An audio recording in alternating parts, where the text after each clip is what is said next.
یہ بھی ہو سکتا ہے دیکھا ہو تبسم ان کا، اتنا معلوم ہے غنچے کی چٹک دیکھی تھی، روشنی تھی کہ کوئی چاند بھی نکلا ہوگا، ایک خیال آیا تھا جگنو کی چمک دیکھی تھی، کوئی آواز تھی شعلہ تھا کہ پیرا ہم تھا، گل ہی دیکھا تھا کہ بلبل کی چہک دیکھی تھی، اب تو ہر سانس کی فرحت ہے یہی درد فراق، وہ بھی کیا دن تھے کہ جب اس کی کسک دیکھی۔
دنیا کے کسی اور ملک سے یہ کام کریں گے، کیا جذبات تھے آپ کے اس دن؟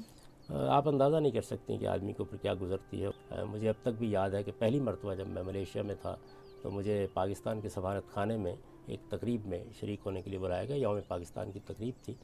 تو کبھی اس سے پہلے میرے اوپر یہ کیفیت طاری نہیں ہوئی تھی۔ میں نے جب دیکھا کہ پاکستان کا جھنڈا لہرایا گیا اور پاکستان کا ترانہ، اور میں اس کے لیے اٹھ کھڑا ہوا، تو آپ یقین کریں کہ میں پہلی صف میں بیٹھا ہوا تھا اور پھوٹ پھوٹ کر رو رہا تھا۔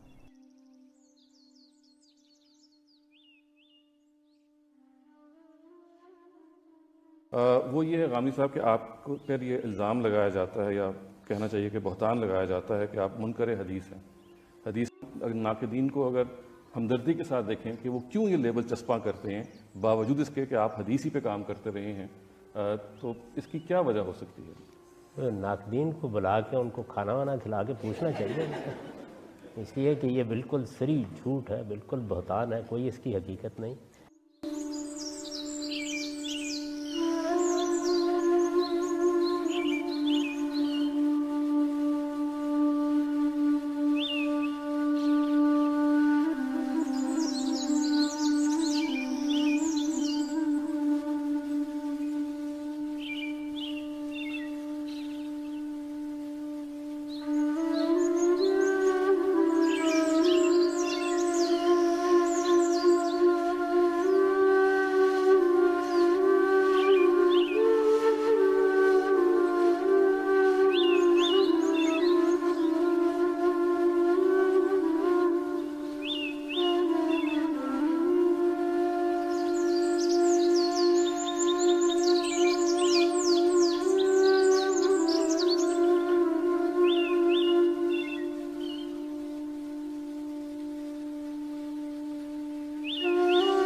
اپنی لیگیسی آپ کیا چاہیں گے؟ کیا چاہیں گے کہ آج کے 10 20 25 سال بعد جب دنیا مڑ کر دیکھے کن الفاظ میں یاد رکھے؟